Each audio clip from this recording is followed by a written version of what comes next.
everyone. Welcome back to Houkago no Pleiades. We're at episode 6, Flower of Awakening, or Awaken, whatever one you want to use.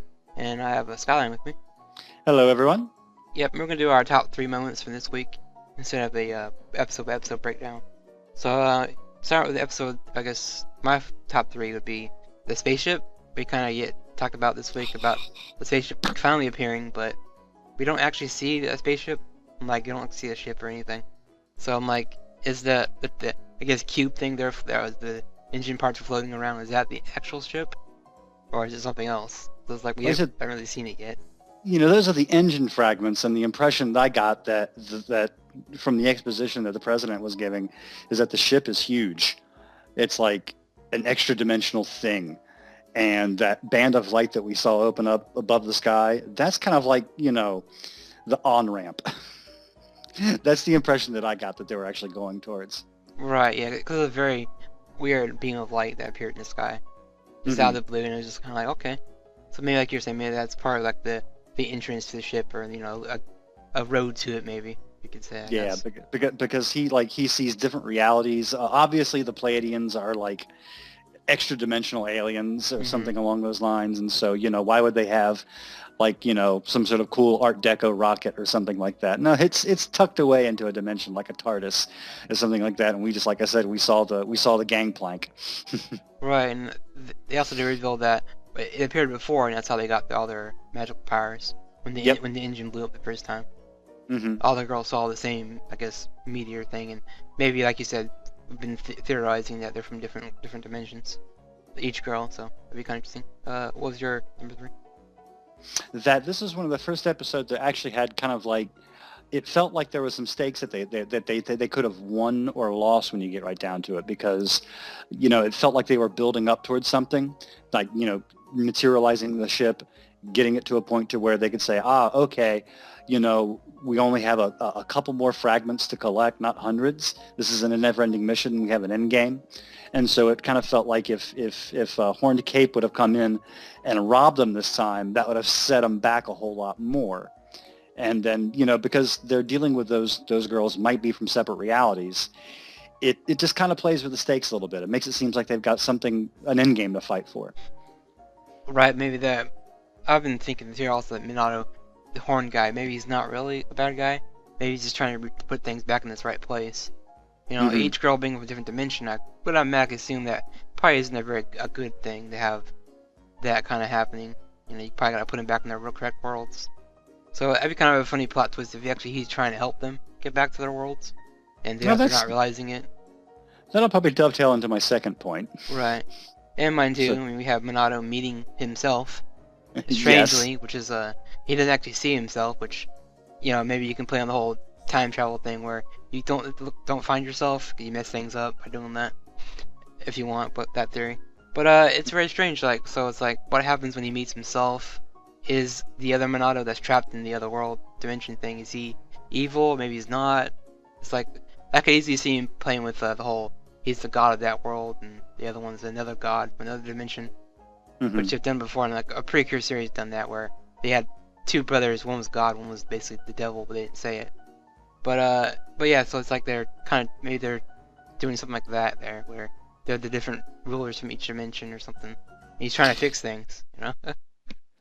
Yeah, that comes into my point about them being separate, but the same, or something along those lines. It to me, it kind of feels like, well, why did the spaceship break apart to begin with? Is it meant to happen? Or is it something that's always meant to happen for whatever reason? And if that's the case, then he's there to keep the pieces in secret, the engine fragments in secret, to keep it from being reformed. Because, you know, it's one of those weird things about magical girl shows that Madoka had a tendency to tear apart a little bit. Right. It's like you have impressionable 12 and 13-year-old girls who just trust a space alien because he's a cute space alien. Oh yeah, I mean, a lot of new magical girl series of, you know, as of late are doing that, where the girls believe whatever they're being told. Exactly. Because someone's a higher being or a higher status, or just like the other one, I forgot the name of that, the Y one, whatever. Yuki Una? Yeah, Yuki Una. They believe the god that was protecting their world, not until they discover the truth that actually he kind of is, but he lied to him. It comes with a price. Oh, it's shielding you from the truth so you don't go insane from the revelation. Right. You know, that sort of thing. So is there a reason why the ship broke apart? Did they meddle with alternate realities too much to be able to fuel their spaceship or something like that? There's a bigger story, and that when it comes down to him, to Horny Cape, I mean, he has horns and he has a bad disposition. Does that make him a bad guy? That doesn't make him a bad guy. Really, he just has horns. Right. It's like you haven't really seen him go out of his way to do anything. If he was really truly evil, he would, attack the girls nonstop every time he gets a chance. He'd hurt him. He'd hurt him, or do you do something like that? He just wants to keep the fragments away from the president. Right, because they even showed when he takes over the school, they ran into each other and he didn't do anything. Yeah. He could have easily done something to her there, but he didn't. Exactly. He's not evil. And my number one would be, I guess they revealed there's only 5 more engine parts to go, and I was thinking about, that sets up the episodes pretty well, because that means episode 12 would be the final finale episode, which they could do whatever they want. The big climax, I guess you could say, maybe the final fight, if they get all the engine parts. Yeah, climaxes with episode 11, and then you have most, and then they resolve that halfway through, and then the rest of the other part of the 12th episode is denouement, as it were. Right, yeah. The closing of it. Yeah, that's true. And your final moment? I really liked the how they're showing level ups, how that the drive shafts kind of upgrade. They get like bumpers, and they get extra like running lights. Yeah, I think, and car horn sounds. They keep on, eventually by episode 12 they're going to have an entire car around them or something along those lines. That's why I was theorizing with my brother that the actual the ship that the alien uses is actually a Subaru car. Like a minivan or something like that. It's not going to be CGI or anything. It's going to be a regular car. Just blown in there. Or perhaps one of those ubiquitous pickup trucks you see in all the country or rural anime, just a big, because Subaru makes those as well, just kind of like floating up there in the sky. Yep. Or maybe the 12th episode is like, you put all the car parts together and it forms like the new Subaru marquee brand that they're going to launch or something like that. Right. That's what I was saying. That it won't be animated, it won't be cell shaded, it won't be CGI. It'd be the actual car. Like just cut and paste, throw it in there. Yeah. Maybe a little bit like Ninja Slayer animation, where it's just it's driving, but it's just really on like a stick going up and down. Don't bring up the Ninja Slayer. But yeah, I mean, like you said, the engine. It's just like you said, they're eventually going to have to show it. I mean, if it is a ship at all, maybe it's not. Maybe it's just a dimensional warp thing they just got to jump through. Yeah, because I've seen that in science fiction before. There was a comic book by the writer Warren Ellis that came out from Image Comics, or Wildstorm Image Comics, back during the early part of this century, if I should say it. But they had a thing called a bleed ship, and it was basically an extra-dimensional ship that flew between multiverses and things like that. Mm-hmm. And it just basically had like a little plinth, a little bit of it that kind of like jutted up into our reality. And people would go back, go through archaeological digs and be able to find bits and pieces of it until they were able to think like, oh, wait a second. If we put it together here, it's happening along this parallel, line across the globe. Oh, my goodness, it's a big ship that's sticking up out of the earth, and it's stuck in between dimensions and stuff like that. So that's what I was thinking of when I saw that big shaft of light open up. Right, yeah, that could work. And anything else to say about the episode? I'm trying to remember what else happened. I'm really wanting to know about the whole flowers thing that Minato was talking about how you never know what it is until it blooms. And I'm thinking, is that a throwaway line, badly mistranslated?